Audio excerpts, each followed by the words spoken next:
ಆಕ್ರೋಶವಾಗಿ ಆ ಕೋಮುವಾದಿ ಗುಂಡಗಳ ಜೊತೆ ನಿಂತಿದೆ. ಯಾಕಂದ್ರೆ ಕಳೆದ ಬಾರಿ ಕಲ್ಲಡ್ಕ ಪ್ರಭಾಕರ್ ಮುಸ್ಲಿಂ ಮಹಿಳೆಯರನ್ನು ನಿಂದಿಸಿ ಮಾತನಾಡಿದಂತ ಸಂದರ್ಭದಲ್ಲೂ ಸಹ ಪ್ರಕರಣ ದಾಖಲಾಗಲಿಲ್ಲ. ಸ್ವಯಂ ಪ್ರಕರಣ ದಾಖಲಾಗಬೇಕಾಗಿತ್ತು, ಸರ್ಕಾರನೇ ಪ್ರಕರಣ ದಾಖಲು ಮಾಡಬೇಕಾಗಿತ್ತು. ಅಂತಿಮವಾಗಿ ನಮ್ಮ ಮುಸ್ಲಿಂ ಮಹಿಳೆಯರು ಹೋಗಿ ಪ್ರಕರಣ ದಾಖಲು ಮಾಡಿದ ನಂತರ ಹೈಕೋರ್ಟಿನಲ್ಲಿ ಹೋಗಿ ಮುಖ್ಯಮಂತ್ರಿಗಳು ಇದೇ ಸಿದ್ದರಾಮಯ್ಯ ಸರ್ಕಾರ ಹೇಳುತ್ತೆ, ಇಲ್ಲ ಇಲ್ಲ ನಾವು ಕಲ್ಲಡ್ಕ ಪ್ರಭಾಕರನ್ನ ಬಂಧಿಸುವುದಿಲ್ಲ ಅಂತ ಹೇಳಿ ಅಫಿಡೇಟ್ ಹಾಕ್ತಾರೆ. ಎಂತ ಇವ ಮುಂಗೋಸಿ ಅಲ್ವಾ, ಇವ ಮುಂಗೋಸಿದ್ದಾನೆ ಸಿದ್ದರಾಮಯ್ಯ ಅವರು. ಯಾಕಂತ ಹೇಳಿದ್ರೆ ಚುನಾವಣಾ ಪ್ರಚಾರದಲ್ಲಿ, ಮಂಗಳೂರಿನ ಚುನಾವಣಾ ಪ್ರಚಾರದಲ್ಲಿ ಹೇಳ್ತಾರೆ, ಏನಾದರೂ ಕಾಂಗ್ರೆಸ್ ಸರ್ಕಾರ ಬಂದ್ರೆ ಮೊಟ್ಟ ಮೊದಲನೇದಾಗಿ ನಾವು ಕಲ್ಲಡ್ಕ ಪ್ರಭಾಕರನ್ನ ಬಂಧಿಸ್ತೀವಿ ಅಂತ ಹೇಳಿದಂತ ಮುಖ್ಯಮಂತ್ರಿ ಹೈಕೋರ್ಟಿನಲ್ಲಿ ಅಫಿಡೇಟ್ ಹಾಕಿಸ್ತಾರೆ, ಇಲ್ಲ ಇಲ್ಲ ನಾವು ಕಲ್ಲಡ್ಕ ಪ್ರಭಾಕರನ್ನ ಬಂಧಿಸುವುದಿಲ್ಲ ಅಂತ ಹಾಕ್ತಾರೆ. ಮುಂಗೋಸಿ ಅಲ್ವಾ ಇದು? ಬಣ್ಣ ಬದಲಾಯಿಸುವ ಮುಂಗೋಸಿ ಅಲ್ವಾ ಸಿದ್ದರಾಮಯ್ಯ? ಈ ಎಲ್ಲ ಕೃತ್ಯಗಳನ್ನು ನಾವು ಖಂಡಿಸ್ತೀವಿ ಸ್ನೇಹಿತರೆ. ಇದೇ ನವೆಂಬರ್ ಕಳೆದ ತಿಂಗಳಲ್ಲಿ ನಾವು ಟಿಪ್ಪು ಜಯಂತಿ ಮಾಡುವಂತ ಸಂದರ್ಭದಲ್ಲಿ ಯಾರು ಟಿಪ್ಪು ಅಭಿಮಾನಿಗಳು ಶ್ರೀರಂಗಪಟ್ಟಣಕ್ಕೆ ಹೋಗಕ್ಕೆ ಬಯಸಿದ್ರು ಅವ್ರಿಗೆಲ್ಲ ತಡೆದ್ರು ಪೊಲೀಸರು. 144 ಸೆಕ್ಷನ್ ಹಾಕಿದ್ರು.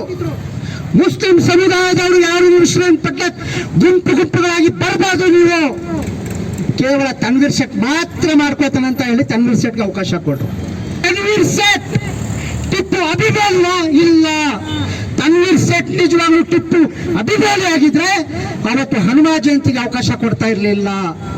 ಒಬ್ಬ ಡೋಗಿ ನಾಟಕ ಮಾಡೋನು ಅಂತ ಮನುಷ್ಯನಿಗೆ ಟಿಪ್ಪು ಜಯಂತಿ ಸಂದರ್ಭದಲ್ಲಿ ಒಬ್ಬರಿಗೆ ಅವಕಾಶ ಕೊಡ್ತಾರೆ. ನಿಜವಾದ ಅಭಿಮಾನಿಗಳಾದ ಟಿಪ್ಪು ಅಭಿಮಾನಿ ನಮಗೆ ಮಾತ್ರ ಅವತ್ತು ತಡೆ ಹಾಕ್ತಾರೆ, 144 ಸೆಕ್ಷನ್ ಹಾಕ್ತಾರೆ. ಈ ಎಲ್ಲ ವಿಷಯಗಳನ್ನು ನಾವೆಲ್ಲ ಗಂಭೀರವಾಗಿ ಆಲೋಚನೆ ಮಾಡಬೇಕಾಗಿದೆ ಸ್ನೇಹಿತರೆ. ಒಂದು ಕಡೆ ಟಿಪ್ಪು ಅಂತ ಹೇಳಿ 144 ಸೆಕ್ಷನ್ ಹಾಕ್ತಾರೆ, ಇನ್ನೊಂದು ಕಡೆ ಹನುಮ ಜಯಂತಿ ಮಾಡಿ ರಾಜಾರೋಷವಾಗಿ ಏನ್ ಬೇಕಾದ್ರೂ ಕೂಗಾಡಿ, ರಾಜಾರೋಷವಾಗಿ ನೀವು ಕುಣಿಯಿರಿ, ಮಸೀದಿ ಮುಂದೆ ನೀವು ಡೋಲ್ ಬಾರಿಸಿ, ಮಸೀದಿ ಬೇಕಾದ್ರೆ ನುಗ್ಗಿ ಅಂತ ಪರೋಕ್ಷವಾಗಿ ಬೆಂಬಲ ಕೊಟ್ಟು ಹನುಮ ಜಯಂತಿಗೆ ಅವಕಾಶ ಮಾಡಿಕೊಡ್ತಾರೆ. ಈ ಡೋಂಗಿ ಸರ್ಕಾರದ ಕೃತ್ಯವನ್ನು ನಾವು ಖಂಡಿಸಲೇಬೇಕಾಗಿದೆ. ನಾವು ಮನಸ್ಸು ಮಾಡಿರಬೇಕಾದ್ರೆ ಪಚ್ಚಪ್ಪ ಸರ್ಕಲ್ ನುಗ್ಬೋದಿತ್ತು, ದೊಡ್ಡ ಮನಸ್ಸಲ್ಲ ಅದು.